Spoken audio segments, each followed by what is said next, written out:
बहुत समय पहले की बात है। सुदूर दक्षिण में किसी प्रतापी राजा का राज्य था। राजा के 3 पुत्र थे।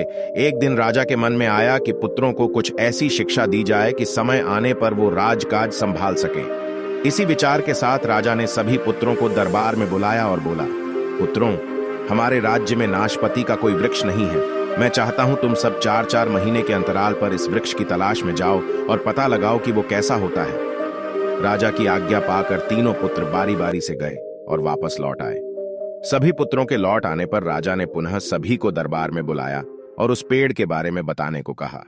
पहला पुत्र बोला, पिताजी, वह पेड़ तो बिल्कुल टेढ़ा मेढ़ा और सूखा हुआ था। नहीं नहीं, वो तो बिल्कुल हरा भरा था, लेकिन शायद उसमें कुछ कमी थी क्योंकि उस पर एक भी फल नहीं लगा था।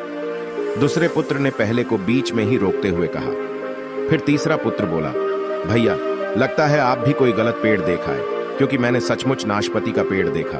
वो बहुत ही शानदार था और फलों से लदा पड़ा था। और तीनों पुत्र अपनी अपनी बात को लेकर आपस में विवाद करने लगे कि तभी राजा अपने सिंहासन से उठे और बोले, पुत्रों, तुम्हें आपस में बहस करने की कोई आवश्यकता नहीं है। दरअसल तुम तीनों ही वृक्ष का सही वर्णन कर रहे हो। मैंने जानबूझकर तुम्हें अलग अलग मौसम में वृक्ष खोजने भेजा था और तुमने जो देखा वो उस मौसम के अनुसार था। मैं चाहता हूं कि इस अनुभव के आधार पर तुम 3 बातों को गांठ बांध लो।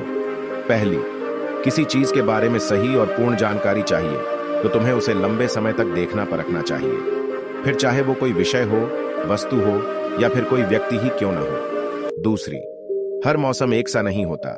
जिस प्रकार वृक्ष मौसम के अनुसार सूखता, हरा भरा या फलों से लदा रहता है, उसी प्रकार मनुष्य के जीवन में भी उतार चढ़ाव आते रहते हैं।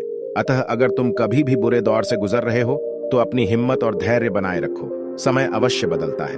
और तीसरी बात, अपनी बात को ही सही मानकर उस पर अड़े मत रहो।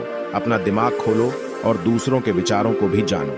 यह संसार ज्ञान से भरा पड़ा है। चाहकर भी तुम अकेले सारा ज्ञान अर्जित नहीं कर सकते, इसलिए भ्रम की स्थिति में किसी ज्ञानी व्यक्ति से सलाह लेने में संकोच मत करो। उम्मीद करता हूं वीडियो आपको पसंद आई होगी।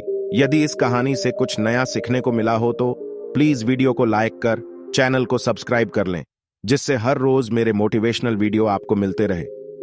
दोस्तों, हम आपसे फिर मिलेंगे ऐसे ही एक कहानी के साथ। तब तक के लिए आप जहां भी रहिए खुश रहिए और खुशियां बांटते रहिए। जय हिंद, जय भारत।